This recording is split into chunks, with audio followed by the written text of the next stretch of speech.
دوستو یہ حدیث صرف سننے کے لیے نہیں ہے بلکہ عمل کے لیے ہے۔ اکثر ہم سمجھتے ہیں کہ صرف نماز روزہ اور عبادت ہی کافی ہے، لیکن فضائل اعمال ہمیں یہ سکھاتی ہے کہ کسی انسان کا کام آنا کسی بھی بہت بڑی عبادت ہے۔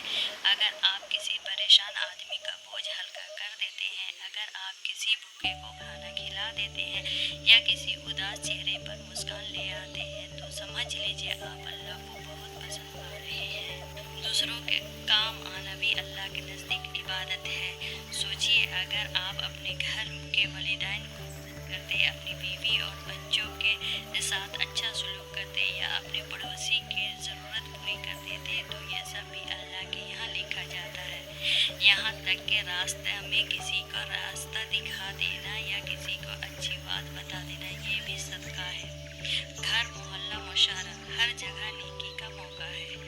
دوستو دنیا میں سب لوگ مدد چاہتے ہیں لیکن مدد کرنے والا کم ہوتے جا رہے ہیں۔ اگر ہم چھوٹی چھوٹی نیکی کو اپنی عادت بنا لیں تو اللہ ہماری زندگی میں برکت ڈال دیتے ہیں۔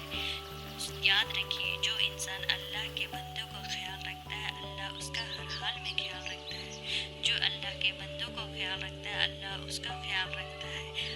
آج ہم یہ نیت کریں گے کہ روزانہ کسی نہ کسی کا کام ضرور آئیں گے، چاہے وہ چھوٹا سا کام ہو، لیکن اللہ کے یہاں کوئی چھوٹا نہیں ہوتا۔ آج کسی کو اچھی بات کہہ دے، کسی کے لیے دعا کر دے یا کسی کی مدد کر دے۔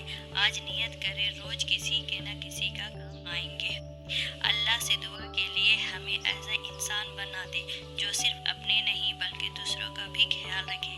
اللہ ہمیں اپنی رحمت کا ذریعہ بنا لے، آمین۔ اللہ ہمیں دوسروں کے لیے فائدہ مند بنائے، آمین۔ اگر آپ کو یہ حدیث پسند آئے تو ویڈیو کو لائک کریں اور شیئر کریں اور